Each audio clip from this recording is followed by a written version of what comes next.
আসসালামু আলাইকুম বন্ধুরা, কেমন আছো সবাই? আশা করছি যে যেখান থেকে আমার ভিডিওটা দেখছো সকলে আল্লাহর অশেষ রহমতে খুবই ভালো আছো এবং সুস্থ আছো। আর আমিও খুব ভালো আছি। তো বন্ধুরা, নতুন আরেকটি ভিডিওতে আপনাদেরকে সকলকে স্বাগত জানাচ্ছি। প্লিজ ভিডিওতে একটা লাইক করে কন্টিনিউ করবেন এবং ভিডিওতে নতুন বন্ধু হয়ে থাকলে প্লিজ চ্যানেলটি সাবস্ক্রাইব করে আমার পাশে থাকবেন। তো বন্ধুরা, এখন আমি চলে আসলাম ঈদের দিন সকালবেলা। এখন বাজে ভোর 5টা। আমি একটু সকালে উঠেছি। সকাল উঠে বাসি কাজগুলো সেরে গাটা ধুয়ে নিয়েছি। ধোয়ার পর এখন আমি চলে আসলাম খুমির করার জন্য, কারণ এদিকে আমাদের কুরবানি ঈদের দিনে এদিকে আলো চেলে রুটি বানানো হয়। তো আমি যে দেখেন চলে এলাম রুটি বানানোর জন্য। খুবই সহজ খুমিটা বানিয়ে নেব। আমি 1 বাটির মতো পানি দিয়েছিলাম। পানিটা যখন কুসুম গরম হয়েছিল, পানিটা যখন ফোটা হয়েছিল, তখন সামান্য পানি তুলে আটাটা একটু পানির মধ্যে আটা দিয়ে গুলে নিলাম। তারপর গোলক ওঠা অবস্থায় আটার ঘোলা পানিটা দিয়ে দিলাম। তারপরে এই যে দেখুন, আবার যখন পানিটা গোলক হলো তখন অল্প করে আটা দিয়ে গুলে নিলাম। এই যে দেখুন পারফেক্ট হয়েছে খুমিরটা। আমি 2 বারে খুমিরটা করেছি। 1 বাটি করে পানি নিয়েছিলাম। 2 বাটিতে 2 বারে করেছি। অল্প করলে একটু ভালো হয়।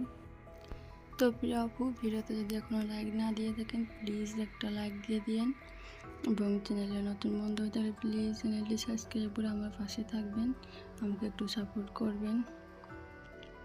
তো বন্ধুরা, এই যে দেখুন আমি এখন আপনাদেরকে দেখিয়ে দিচ্ছি। এই যে দেখুন কত সুন্দর, একদম পারফেক্ট হয়েছে। খুমিরটা একদম দলা পাকায়নি, খুব সুন্দর হয়েছে। এই যে দেখুন ভীষণ গরম আছে, সে কারণে আমাদেরকে দেখাতে অসুবিধা হচ্ছে। তখন আমি খুমিরটা ভাপ ছাড়াতে দিলাম। তখন আমি কিছু এঁটো ছিল, এঁটোগুলোকে ধুয়ে নেবো, কারণ আগের দিনকে মেলাদ শরীফের আয়োজন ছিল। তো রাত হয়ে গিয়েছিল, কারণ মাগরিব পর মিলাদ ছিল। তো রাত হয়েছিল, কিছু এঁটো ছিল, বাকি কাজ সামলাতে এটা ধোয়া হয়নি। আমি বেসিনের মধ্যে রেখে দিয়েছিলাম, আর মনেও ছিল না বেসিনের মধ্যে ভরাই আছে। তো সকালে বাসি কাজগুলো সেরে আমি আগে খুমিরটা করে নিলাম, নিয়ে ভাপ ছাড়াতে দিলাম। এখন দেখছেন আমি এই যে গ্লাস আছে আর আছে, এগুলোকে আমি একটু মেজে নিচ্ছি, নিয়ে ধুয়ে নিব।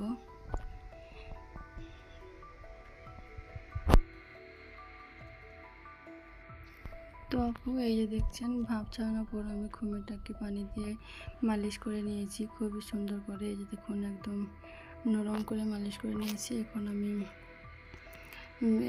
আমি দলা করে নিব, ছোট করে গুটি করে নেব, গুটি করে জোলা করে নিব, নিয়ে তখন বেলে নিব। তো এই যে দেখুন আমি এখন কিছুটা অর্ধেকটা নিয়েছি, দেখুন গোল করে গুটি করে নেব।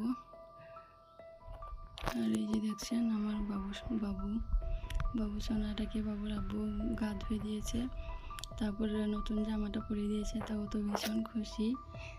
তো ওর পকেটে নাকি ওর পেনে নাকি পকেট আছে, তো ও পকেটওয়ালা পেন খুবই পছন্দ করে। তো এই যে দেখেন ও পকেটে হাত ভরছে আর হাসছে কত সুন্দর করে।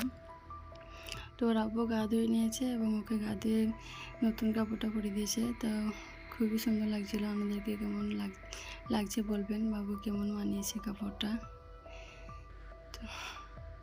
তো বাবু আর বাবুর আব্বু নামাজ পড়তে চলে গেল। এখন আমি রুটিগুলো বেলে নেব। তো আমার কিছুটা রুটি সবগুলো বেলা হয়ে গিয়েছে, আর 2টোর মতো আছে, আর একটা বেলে আপনাদেরকে দেখাচ্ছি। তো আমি রুটিগুলো বেলে নেব, নিয়ে তখন সেঁকে নেব। আর সারাদিন তো ভীষণই ব্যস্ত, এই ভিডিওটা করছি। এরপর হালালভাবে কুরবানি হওয়ার পর গোশত আসার পর তো আর ভিডিও করার সময়ই পাবো না, ভীষণ ব্যস্ত থাকবো। যেটুকু ভিডিও করতে পেরেছিলাম সেটুকু আপনাদের সঙ্গে শেয়ার করছি।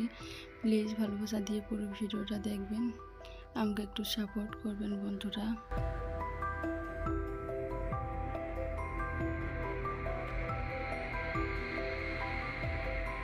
বন্ধুরা, এই যে দেখেন রুটিগুলো সব পারফেক্টভাবে বেলা হয়ে গিয়েছে, সুন্দর করে বেলে নিয়েছি। এখন আমি সেঁকে নিব।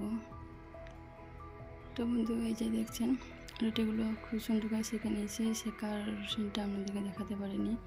খুব ভালো করে সেঁকে নিয়েছি, আর কিছু রুটি লালও হয়ে গিয়েছিল। আর যখন আমি চলে আসলাম একদম সন্ধ্যাবেলা, বাবুরাবু কিছু খেজুর নিয়ে এসেছিলো, খেজুরগুলোকে ধুয়ে নিলাম, নিয়ে এখন খাবো। তো বন্ধুরা আর কিছু ভিডিও সিন তুলতে পারিনি, যে কোটা ভিডিও করতে পেরেছিলাম সেগুলো আপনাদের সঙ্গে শেয়ার করলাম। প্লিজ একটু ভালোবাসা দিয়েন। দেখা হবে পরবর্তী ভিডিওতে। ভালো থাকবেন, সুস্থ থাকবেন। আল্লাহ হাফিজ।